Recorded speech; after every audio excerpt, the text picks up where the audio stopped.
Gunakanlah otak kita, tenaga kita untuk kerja. Seolah-olah kita akan hidup 1000 tahun lagi. Tetapi begitu kita udah kaya, kita harus membantu orang lain sebanyak-banyak mungkin, karena mungkin besok pagi kita udah harus meninggal gitu kan, kita nggak tahu. Kesejahteraan umat ini memang menjadi tanggung jawab kita semua. Tetapi ginilah, kalau kita pakai teori mau membantu umat, kalau kita belum mapan sendiri, bagaimana mau bantu? Apalagi kita mesti dibantu oleh orang lain.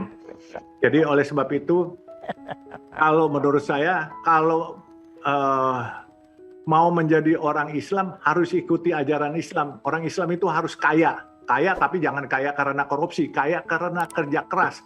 Dengan kekayaan kita bisa membantu agama kita.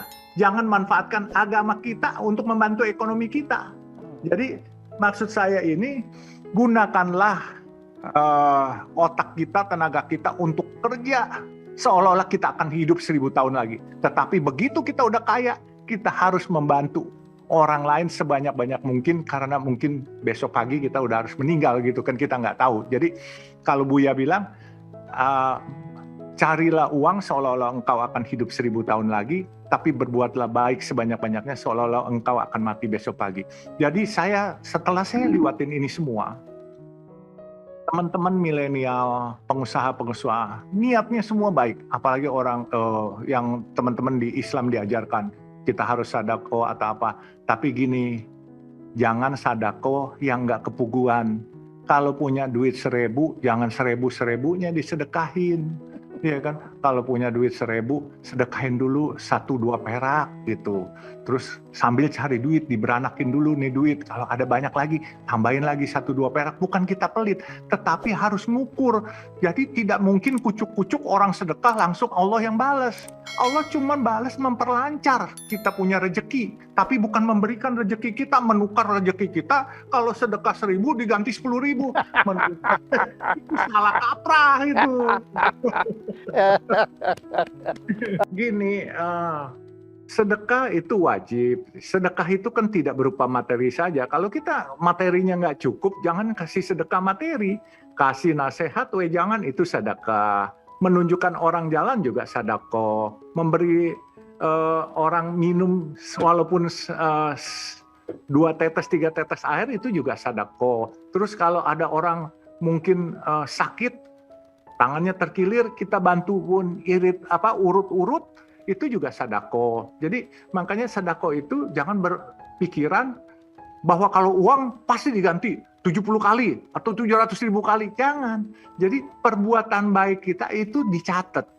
Jadi itu merupakan ada pahalanya. Jadi bukan merupakan materi saja sedekah. Kalau merupakan materi saja, kesian saudara-saudara kita yang tidak punya materi. Ya. Makanya saya selalu pesankan kepada adik-adik umat Islam atau umat Nasrani, umat Buddha, umat Kristen, berbuat baik itu penting, tetapi juga ukur kantong. Nah, oleh sebab itu anak-anak milenial, udahlah, pertama mereka hidup harus yang pertama punya rumah dulu, baru pikirin punya mobil, baru pikirin kalau ada duit lagi, punya tabungan. Nah, terakhir baru pikirin lifestyle. Anak-anak sekarang berpikir lifestyle dulu. Gengsi supaya kelihatan dulu. Gengsi makan biaya, bos. Ya, tapi saya setuju sekali Bapak tadi, sedekah tidak berupa uang. Ikhlas itu tidak datang kucuk-kucuk, Pak. Jadi ujuk-ujuk datang ikhlas itu nggak mungkin. Jadi gini, pertama kali kalau mau ikhlas yang kecil-kecil dulu. Kalau pertama kali kalau kita punya duit dikit, kita suruh sumbangin ke orang, pasti nggak ikhlas. Jadi kita nggak usah so ikhlas lah kalau yang gituan. Kita kalau punya duit ya kita simpan dulu. Terus mau bantu orang, ya bantu kasih nasihat. Dengan orang misalnya bertanya, ketemu di pinggir jalan, Yusuf, Pak, dia nanya ke saya, jalan anu di mana ya? Kita unjukin aja. Itu ikhlas, Pak, sedekah. Tapi ada yang nggak ikhlas. Dia suka ngedumel, ngapain lu nanyanya? Emangnya gue pembantu lu? Ada yang begitu, gitu kan? Banyak yang begitu. Tapi ya udah, kita nggak boleh marah orang kagak mau ditanya. Nah, jadi kalau mau ikhlas, jujur, saya simple aja.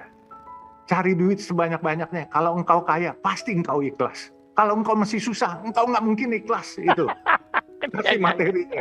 Jadi makanya orang Islam itu harus kaya, Pak. kalau kaya dia bisa berbuat banyak, dia bisa mengharumkan nama Islam dan dia bisa membesarkan Islam. Makanya teman-teman saudaraku umat Islam, ayo bangkit, kita bisa. Negara kita sumber daya alamnya luar biasa. Pemerintah kita di bawah pimpinan Jokowi ini memberi kesempatan yang sama. Dan saya punya harapan Pak, jujur saya punya harapan. Saya ini Pak kebenaran pembina, saya ini Muslim, tapi saya ditunjuk pembina Kelenteng Petak 9. Ya. Terus saya pembina Kelenteng 2 di Singkawang. Oke. Tapi saya bilang, saya nggak mau ikut acara ritualnya. Dan saya bilang waktu itu karena kelenteng pada ribut, saya bilang, saya cuma setahun. Tetapi Pak, ada satu hal yang membuat saya tidak bisa keluar dari mereka. Karena mereka memohon, mereka bilang, ada satu kata-kata yang membuat saya tidak bisa meninggalkan mereka. Dia bilang, Pak Yusuf, tolong tetap berada di pembina. Yang penting Pak Yusuf nggak ikut acara ritualnya. Saya bilang, cari orang lain deh. Jangan Pak Yusuf. Pak Yusuf sebagai Muslim dan ternyata orang Islam jadi pembina, ternyata lebih adil dan lebih damai buat mereka. Buat saya, akhirnya inilah rahmatan lil alamin kan yang begini Pak. Melindungi semua. Jadi makanya saya bilang, ya inilah Pak kejadian yang believe it or not, ini terjadi gitu Pak. Kira-kira gitu. Ya, dan itu makin memperantap lagi. Maka Pak Yusuf, manusia ini pasti tidak sempurna. Tetapi kita harus punya niat dari dalam hati kita sendiri. Hari demi hari kita harus membuat yang terbaik. Jadi buat saya, Muslim yang baik itu bukan Muslim yang berpici, bersorban, berselendang, berpakai baju gamis. Muslim yang baik itu belum tentu orang yang tidak berpeci, tidak berpakaian Muslim, itu jauh lebih baik.